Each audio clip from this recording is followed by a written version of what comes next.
You know, turkey isn't just for Thanksgiving, so here to show us creative ways to incorporate delicious butterball turkey into everyday recipes is Chef Jo Lusted. Hi, thanks so much for having me. I'm so glad that you're here. So what are you going to show us today? Today we're making a delicious mouth-watering recipe that I created. It's a prosciutto wrapped turkey breast. Oh, that sounds so good. So where do we get started? Well, first you have to preheat your oven to 325 degrees Fahrenheit. Then you can place your roast on a rack in a roasting pan and let it roast for about 3 hours. All right, now I noticed today you're using Butterball's boneless turkey breast, but they also have a white and dark meat roast and a stuffed roast. Would either of those work just as well? Any of them, they'll all work perfectly. Okay, and they also have fresh, frozen, and pre-stuffed whole turkeys. So give us some tips if we're working with one of those. Yeah, of course. So a frozen turkey, you want to defrost it before you cook it. And once it's defrosted, it'll last for about 4 days in your fridge. And when you cook it, it'll be nice and juicy.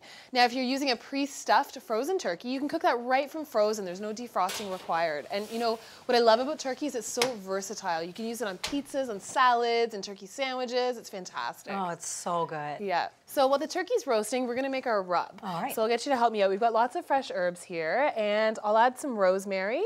It's fresh rosemary. You can add some flat leaf parsley. And then we've got some nice fresh sage. And then I'll get you to add some olive oil, and then a little bit of lemon juice, and some fresh garlic, and a little bit of Dijon mustard. And then you can just give that a mix. Okay. That looks fantastic. You're totally hired. Oh, thanks.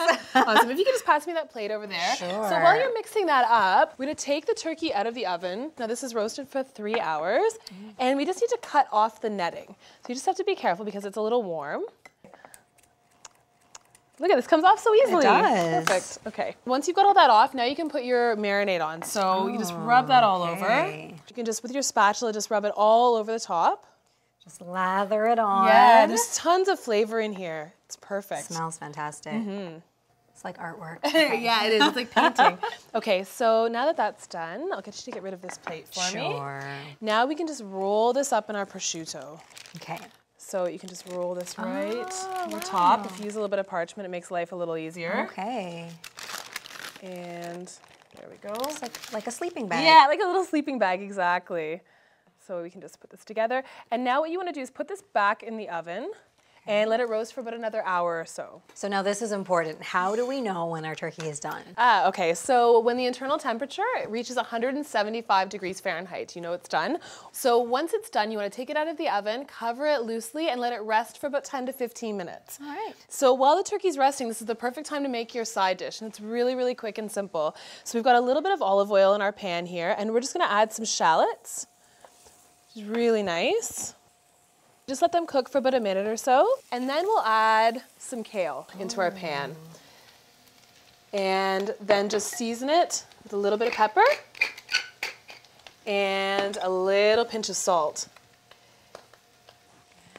And we'll just stir that in, and then what you want to do is just add a little bit of water because we're going to cover it up and just let it steam for about 30 seconds so the kale wilts nicely. Oh. And just let it wilt. Okay, so now this looks beautiful. We need to finish it off. Such nice color. Isn't it really nice? It smells so good.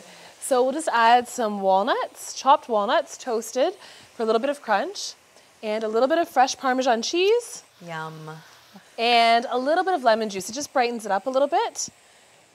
And we're done. Good to go. Nice and simple. That is a very nice side. Isn't it lovely? I bet you want to try everything. I really do. We've been talking about all of this, and I can't wait to taste it. Chef Jo, this is fantastic. Oh, I'm so happy that you like it. I love it. Thank you so much. Oh, always a pleasure.